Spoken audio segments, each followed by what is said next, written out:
Os carros de 2022 serão profundamente afetados pelo efeito solo. O efeito solo vai possibilitar mais ultrapassagens daqui pra frente. Essas coisas você já ouviu de monte, né? Mas você entende mesmo como funciona esse tal de efeito solo?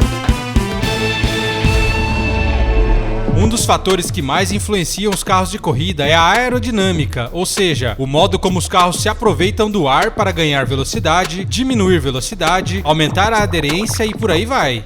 E nos carros usados até 2021 na Fórmula 1, o controle desse ar é feito praticamente só pela parte superior do carro. Por isso, vemos asas dianteiras e traseiras muito complexas, centenas de aletas e dispositivos que manipulam perfeitamente o ar, e esses dispositivos são muito eficazes, pelo menos para o carro que está na frente. Mas para quem vem atrás, na tentativa de uma ultrapassagem, por exemplo, recebem um ar todo bagunçado e turbulento que afeta muito o carro e faz ele perder grande parte de seu desempenho aerodinâmico. E assim, mesmo estando rápido, quem vem atrás tem dificuldades para realizar uma ultrapassagem.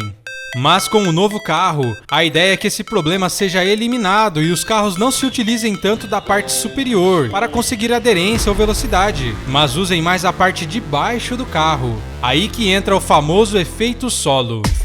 Nos novos carros, o piso, que era praticamente reto anteriormente, foi substituído por esse novo modelo, que forma como que um túnel por debaixo do carro.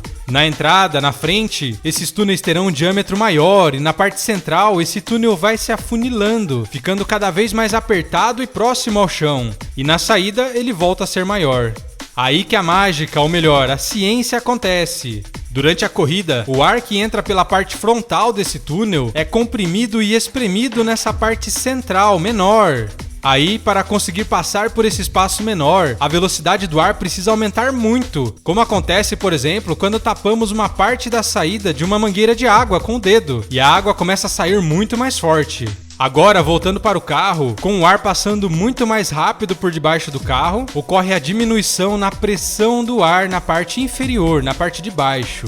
E com a pressão do ar menor na parte de baixo, o ar com mais pressão na parte de cima pressiona o carro para o chão. O que, além de dar mais velocidade, principalmente nas curvas, trará mais aderência, e isso tudo sem depender tanto de dispositivos aerodinâmicos na parte superior do carro.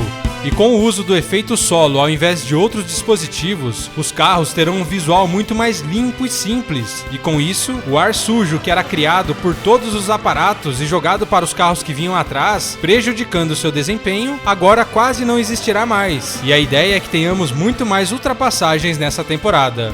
Mas e aí, você acha que o efeito solo vai ser bom para a Fórmula 1 e trará realmente mais ultrapassagens?